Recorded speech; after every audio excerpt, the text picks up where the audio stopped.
কখনো কি মনে হয় না আমরা সবাই যেন এক রুটিনে আটকে গেছি? অফিস, ঘর, ফোন সব কিছু একই চোখে চলে। মন চায় একটু থামতে, কিন্তু জায়গা খুঁজে পাওয়া যায় না। আর এই একঘেয়েমির ভেতরেই আমরা ভুলে যাই শান্তি কোনো দূরের পাহাড়ে না, ওটা হয়তো এখানেই, হাতের নাগালেই আছে, শুধু আমরা তাকাতেই ভুলে যাই। একদিন আমি এমনই এক ক্লান্ত সকালে বের হলাম, কিছু না ভেবে।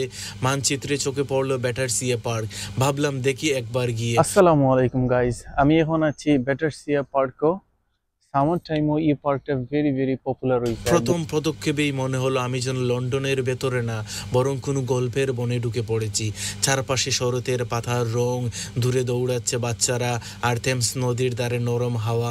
আমি একটা বেঞ্চে বসে ভাবছি, ব্যস্ত লন্ডনের ভেতরে কতটা শান্তি লুকিয়ে আছে। হয়তো আমার রিসেট বাটন ওখানেই অপেক্ষা করছে। পার্কের ভিতরে প্রবেশ করতেই দেখলাম এক অন্য পৃথিবী। সূর্যের আলো গাছের পাতায় নাচছে, পানির ফোয়ারায় জল ভাসছে, দূরে কেউ পিকনিক করছে। আমি হাঁটতে হাঁটতে পৌঁছে গেলাম পার্কের মাঝখানে, পানির ফোয়ারার সামনে। হাওয়া ঠান্ডা, কিন্তু মন গরম হয়ে উঠল শান্তিতে। সেই মুহূর্ত আমার মনে হলো আমি শহর থেকে না, বরং নিজের ভেতর থেকেই একটু ছুটি নিয়েছি। যেও না মল বা ক্যাফেতে, চলে যাও ব্যাটারসিয়া পার্কে।